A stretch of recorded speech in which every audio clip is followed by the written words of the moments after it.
Irmãos e irmãs, vamos olhar a primeira leitura, que é interessante. Após a perseguição e morte de Estevão, que foi uma coisa triste, Então, Estevão, um homem cheio de Deus, nós sabemos, já escutamos muitas vezes o testemunho que ele deu, e ele é morto a pedradas, e Saulo também aprova essa morte. Então, uma grande dor para a igreja, um irmão da comunidade que foi morto, claro, santo, mas uma grande dor, e surgiu então uma grande perseguição na igreja. Mas o que é interessante que aconteceu? Desse fato, Deus, isso foi um fato, essa morte de Estevão, ela foi uma morte fecunda. Ela gerou a expansão, o crescimento da igreja. Então veja o que aconteceu. Naqueles dias, aqueles que haviam se espalhado por causa da perseguição que se seguiu à morte de Estevão, chegaram a Fenícia, a ilha de Chipre, cidade de Antioquia. Contudo, eles começaram a pregar o evangelho para as outras pessoas. Então eles fugindo da perseguição, foram para outros lugares, e pessoas cheias de Espírito começaram a pregar. E começou a acontecer o novo de Deus. Depois vai haver aquele concílio de Jerusalém, onde vai se definir a relação, porque era novo para eles, os judeus, a conversão dos pagãos, que agora também vão ser chamados, outro dia a gente ouvia os irmãos da comunidade de Jerusalém pressionaram Pedro, mas como é que tu entrou na casa dos pagãos e saiu com eles? Então o Pedro começa a dar toda uma explicação, depois vai haver aquele concílio, que eles vão fazer uma carta, então que os pagãos também vão ser incluídos na igreja. Mas aqui ainda não era no início, era novo. Então veja, desse problema, dessa situação dolorida, Deus traz um novo, traz algo de fecundidade, de novo. As novas pessoas, a igreja cresceu, começou a crescer. Depois o Barnabé vai lá, e o Barnabé, o que o Barnabé vê? Sinais de Deus, naqueles homens que ninguém pensava, ninguém estava pensando nesses homens, todo mundo estava ali, nossa comunidade aqui, Jerusalém, os apóstolos, pensando ali, mas Deus estava pensando outra coisa. Então, dessa situação difícil, Deus fez surgir, a igreja cresceu, a igreja se expandiu, a igreja, começou o Barnabé a olhar, perceber que a graça de Deus também estava sendo concedida aos pagãos. Então, isso é o mesmo Espírito que age. Então, o que a gente precisa se preocupar na nossa missão? Não é com sucesso. Não é o sucesso que deve preocupar a gente. É a fidelidade a Deus.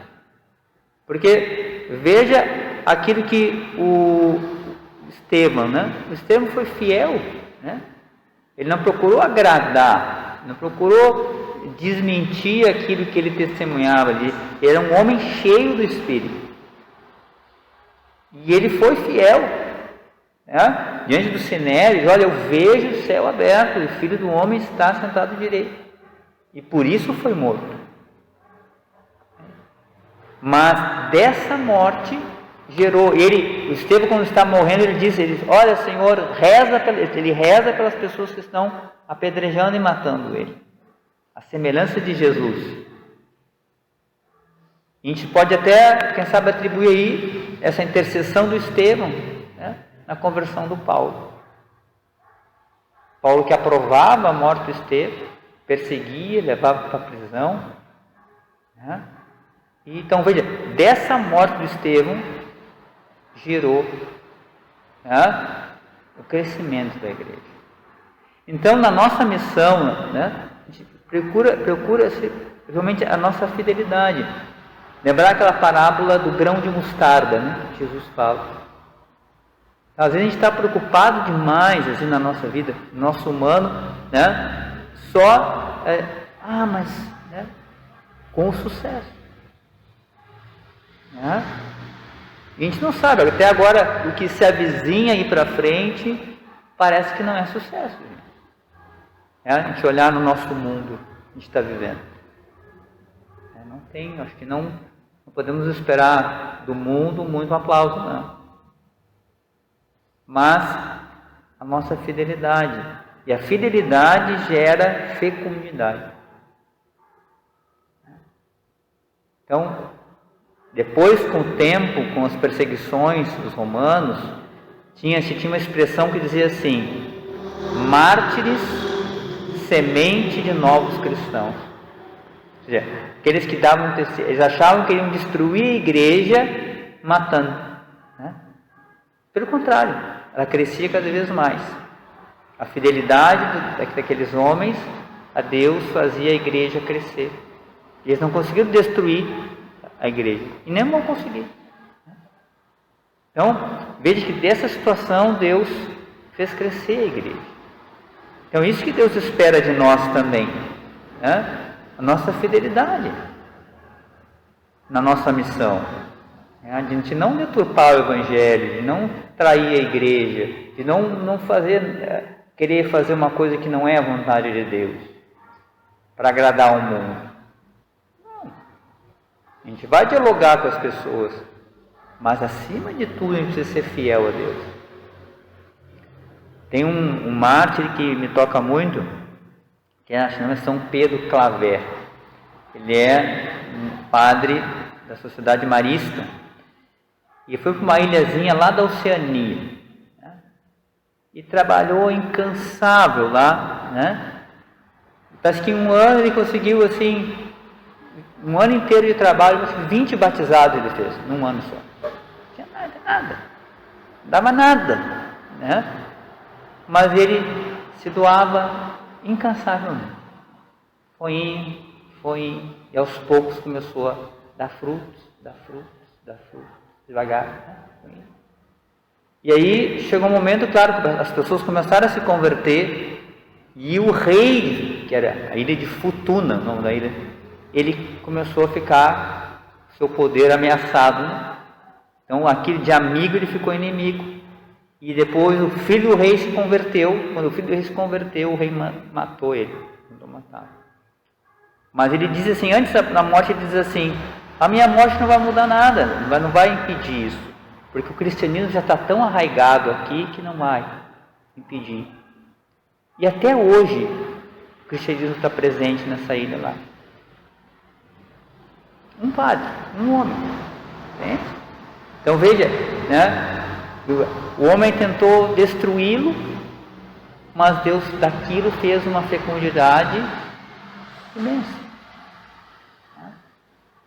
Então, percebe que a fidelidade, né, é que Deus espera. A confiança. Claro, eu dei aqui o exemplo dos mártires. Né? Mas tem a nossa fidelidade, pode ser esse martírio que a gente chama de martírio branco, né? Dessa entrega, desse sofrimento que a gente passa, né? De doação, de ser fiel a Deus, né? Permanecer.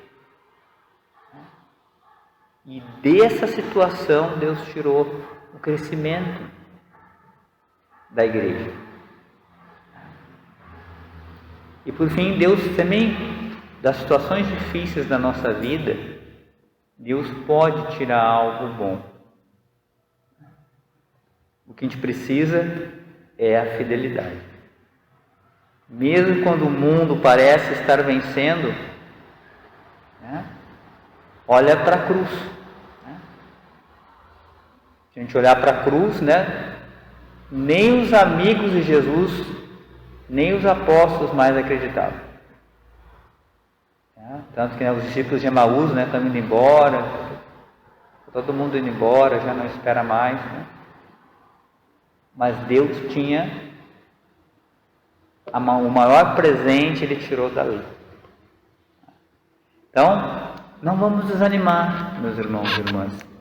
Às vezes com as nossas dificuldades, com os nossos problemas, com às vezes com as dificuldades da missão. Não vamos desanimar. Vamos dobrar mais os nossos joelhos, nos rezar mais, vamos pedir força para Deus, né? Para que a gente possa ser fiel àquilo que Deus deseja de nós.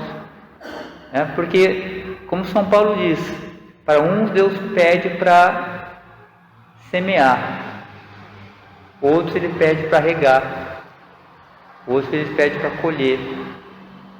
Quem é o mais importante de todos? Deus, que faz crescer. É isso que São Paulo diz. Então a gente não precisa se preocupar, a gente precisa fazer aquilo que Deus pede para a gente fazer. Então, não desanimar, manter nossa esperança em Deus, confiar nele, né? E vamos fazer aquilo que Ele nos pede, né? Que na certeza de que, se a gente não vê o resultado, não tem problema. Mas o importante é que a gente tenha feito aquilo que Deus pediu a gente. No momento mais importante é isso. Depois, quando a gente chegar no céu, a gente vai entender as coisas melhor. Mas aqui na Terra não vamos nos preocupar demais, né? Às vezes a gente quer, agradar demais, às vezes a gente acaba, né, se desviando, né, do Evangelho, ou daquilo que Deus deseja de nós. Façamos em tudo aquilo que Deus está pedindo para nós. E nessa missa vamos pedir a Jesus que nos fortaleça, na Eucaristia agora, nos fortaleça nessa missão, fortaleça o nosso coração, para que a gente permaneça fiel à vontade de Deus. E que Deus possa então, a partir disso, tornar nossa vida fecunda, para a Igreja, de acordo com a sua vontade. Que nós sejamos aquela semente que é jogada na terra, né? Que para crescer precisa morrer para si mesmo. Passamos um breve momento de silêncio, acolhendo no nosso coração a palavra do Senhor.